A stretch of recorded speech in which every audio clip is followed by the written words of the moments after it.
Nasib sopir Grand Livina, viral tabrak lari di Solo, kini dilaporkan oleh 6 korbannya. Mobil Nissan Livina yang sempat dikejar dan menjadi amukan massa karena terlibat dalam tabrak lari ternyata sudah diamankan pihak kepolisian. Dari hasil pemeriksaan, ternyata supir mobil Nissan Livina di Solo tersebut ternyata seorang mahasiswa.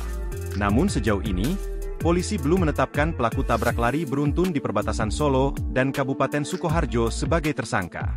Mereka menegaskan sampai saat ini status mahasiswa, ABP itu masih saksi. Sampai saat ini pendalaman juga masih dilakukan. Kejadian ini pada Senin, 14 Oktober 2024. ABP mahasiswa salah satu kampus swasta di kota Solo, yang merupakan pengendara mobil Nissan Grand Livina pun, masih ditahan oleh pihak kepolisian.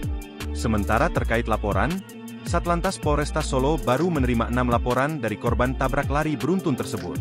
Kapolresta Surakarta, Kombes Pol Iwan Saktiadi menjelaskan bahwa pihaknya masih belum menetapkan pengendara Nissan Grand Livina tersebut sebagai tersangka. Namun demikian, Iwan menegaskan bahwa pelaku sudah cukup umur untuk berhadapan dengan hukum atas peristiwa tabrak lari beruntun tersebut. Dari yang bersangkutan sesuai UU kita sudah cukup umur untuk bertanggung jawab. Kalau memang orang tua mendampingi itu hak mereka. Kita persilakan. Namun proses hukum tetap berjalan sesuai dengan mekanisme yang ada, tambahnya. Sementara itu terkait kejadian tabrak lari beruntun ini dari pemeriksaan petugas disebut Iwan murni kecelakaan lantaran dari sejumlah tes yang dilakukan terhadap pelaku salah satunya tes urin, hasilnya tidak terpengaruh miras maupun narkotika. Kemudian dalam kejadian tersebut dia dalam keadaan sadar. Sedangkan untuk ganti rugi sejumlah kendaraan yang rusak, Iwan mengungkapkan bahwa pihaknya tidak memiliki jurisprudensi mengenai hal itu.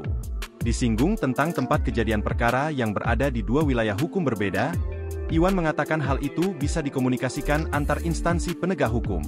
Di sisi lain, Kasat Lantas Polresta Surakarta Kompol Agung Yudiawan mengatakan bahwa sampai hari ini baru 6 orang korban yang mendatangi kantor Satlantas Polresta Surakarta untuk melapor.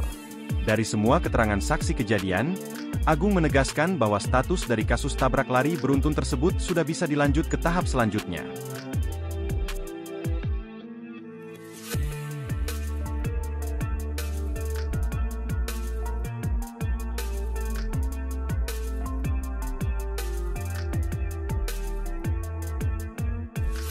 Download Tribun X sekarang, menghadirkan lokal menjadi Indonesia.